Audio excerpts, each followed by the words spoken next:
Assalamualaikum warahmatullahi wabarakatuh. Kembali lagi bersama saya Alifah Murta, di mana kali ini saya akan menjelaskan tentang peta konsep yang telah saya buat, di mana peta konsep ini menjelaskan tentang teknik-teknik konseling yang diambil dari teori konseling, yang masing-masing nantinya akan saya jelaskan 10 teknik konseling dari 10 teori.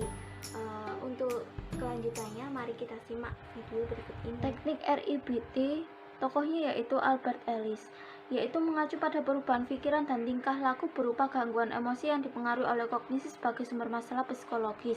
Untuk struktur kepribadiannya yaitu ada A, B, C, D, di mana A berupa activating event atau peristiwa, B belief, keyakinan irasional dan irasional, C konsekuen emosional atau akibat, D disputing, membantah keyakinan yang irasional. Untuk teknik RIBT yaitu dijelaskan teknik self-talk, di mana teknik ini berbicara pada diri sendiri secara sadar tentang hal-hal positif dan bersifat memberikan penguatan atau motivasi dalam melakukan usaha agar mencapai tujuan. Macamnya ada dua, yaitu positif self-talk berupa emosi yang rasional dan negatif self-talk berupa emosi yang irasional. Untuk mekanisme kerjanya berawal dari kejadian di lingkungan, lalu mengakibatkan kognisi persepsi, lalu interpretasi bicara pada diri sendiri berupa ide-ide yang rasional, lalu berakibat pada sistem fisik emosional. Tugas konselor yaitu membantu klien memahami perasaan itu tidak disebabkan oleh peristiwa orang lain atau masa lalu, tetapi dipengaruhi oleh pikiran yang dibuat sendiri. Untuk kasusnya yaitu perasaan rendah diri. Lanjut kepada teori behavior. Teori behavior, tokohnya yaitu B.F. Skinner dan kawan-kawan. Teori behavior ini merupakan teori belajar yang dipengaruhi oleh lingkungan dan berfokus pada tingkah laku manusia. Untuk proses belajarnya terdapat menjadi dua, yaitu input dan output. Kalau input itu berupa stimulus, yaitu sesuatu yang dilakukan oleh konselor, dan output itu berupa respon, berupa tanggapan klien akibat adanya stimulus. Untuk tekniknya yaitu teknik modeling. Teknik modeling ini merupakan teknik konseling dengan pencontohan. Untuk macam-macamnya terbagi menjadi tiga. Yang pertama, model secara nyata, tokoh berupa tokoh yang dikagumi atau konselor sebagai model secara langsung dari kliennya. Yang kedua, ada model ganda, biasanya dilakukan pada konseling kelompok yang dipelajari salah satu anggotanya dan nantinya akan diamati oleh anggota yang lainnya. Yang ketiga, ada model simbolik, di mana tokoh berasal dari sesuatu yang dilihat seperti film, video, TV, dan lain-lain. Untuk tujuan teknik modeling ini yaitu merubah perilaku dengan mengamati model yang akan ditiru agar klien memperkuat perilaku yang sudah terbentuk. Untuk tahapannya ada tahapan perhatian dengan mengamati model, retensi yaitu sebuah pengkodean secara simbolik menjadi kode visual dan verbal, lalu reproduksi, latihan secara berulang, dan yang terakhir adalah motivasi dan penguatan agar klien berpartisipasi saat meniru model. Untuk contoh kasusnya yaitu orang tua yang memiliki ABK, anak ABK, di mana orang tua ini menterapikan anaknya pada si terapis, lalu orang tua ini berinisiatif untuk mengulang kembali terapi yang telah diajarkan di terapi dengan cara menjadikan si terapis sebagai modeling, di mana posisi terapis ini yaitu menjadi model secara nyata untuk kliennya tersebut. Teknik person center. Teknik person center ini tokohnya yaitu Carl Rogers.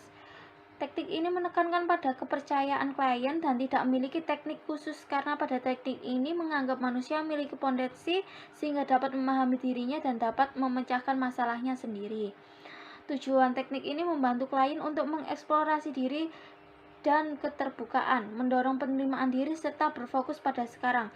Teknik yang digunakan yaitu mendengarkan secara aktif, merefleksikan perasaan atau pengalaman, menjelaskan permasalahan, terus adanya konseling. Tugas konselor yaitu membangun hubungan interpersonal untuk menentukan keberhasilan proses konseling. Untuk tugas konselingnya yaitu mengungkapkan perasaan dengan jujur, bertanggung jawab pada diri sendiri, menciptakan suasana yang baik dengan konselor saat proses konseling. Contoh kasusnya yaitu orang yang mengalami kecemasan hingga berperilaku tidak sesuai.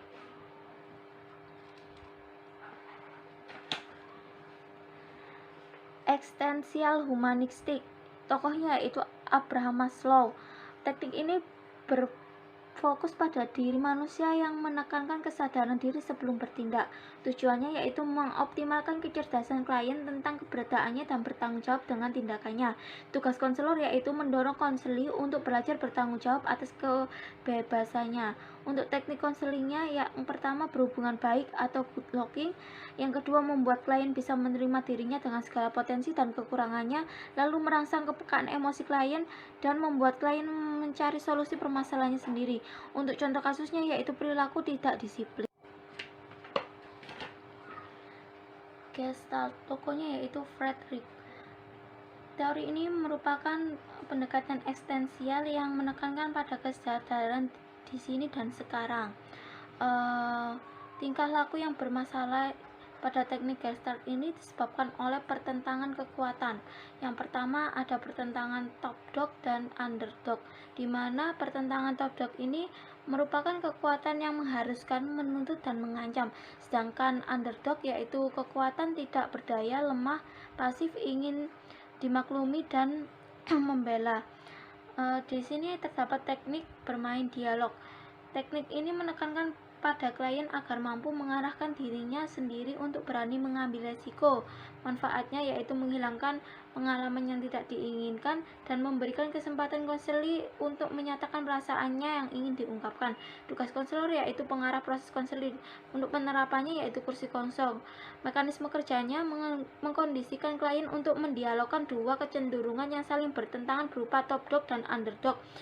Contohnya, kecemasan ortu versus kecemasan anak, kecemasan tanggung jawab versus kecemasan masa bodoh, kecemasan tegar atau kuat versus kecemasan lemah.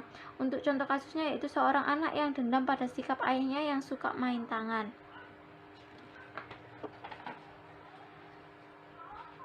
Teknik analisis transaksional.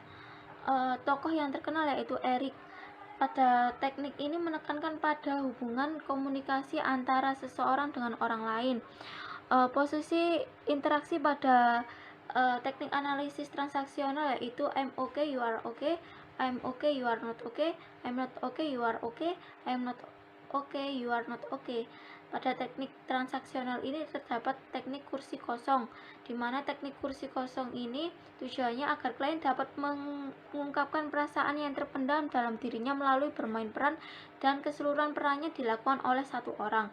Manfaatnya yaitu menghilangkan pengalaman yang tidak diinginkan, memberikan kesempatan klien untuk mengungkapkan perasaan, pikiran, sikap yang sebenarnya ingin disampaikan. Prinsipnya yaitu menggunakan permainan dialog, fokus konflik pada top dog dan underdog. Permainan dilakukan oleh klien seluruhnya. Tugas konselor yaitu sebagai media atau pengarah klien untuk menjelaskan secara rinci prosedur pelaksanaan, mengevaluasi, melibatkan klien pada saat proses konseling. Untuk contoh kasusnya, anak yang dendam dengan sikap ayahnya yang suka main tangan. Teknik realitas. Tokohnya yang terkenal yaitu William Glasser. Pada teknik ini psikoterapi yang berfokus pada tingkah laku sekarang. Untuk pendekatannya yaitu dengan WDEP.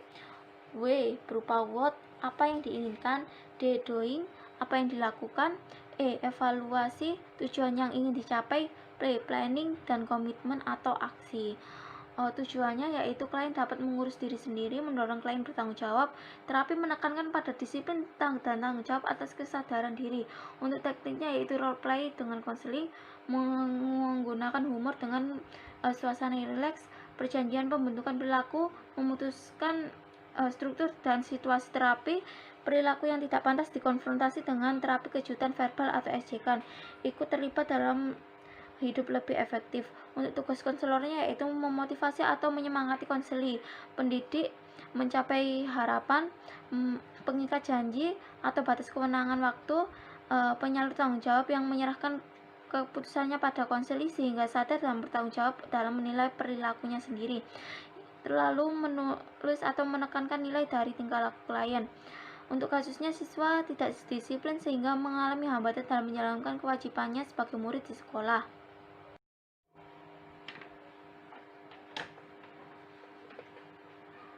Teori psikoanalisis, tokohnya yaitu Sigmund Freud. Pada teknik Psikoanalisis ini menekankan proses mental bawah sadar. Untuk struktur kepribadiannya dibagi menjadi 3, yaitu id, ego, dan superego. Id merupakan sesuatu yang tidak disadari, berupa kesenangan, fungsinya sebagai pereda ketenangan. Kalau ego itu berupa kenyataan atau kontrol, fungsinya yaitu sebagai pengatur. Sedangkan superego adalah pembatasan nilai-nilai yang berasal dari masyarakat.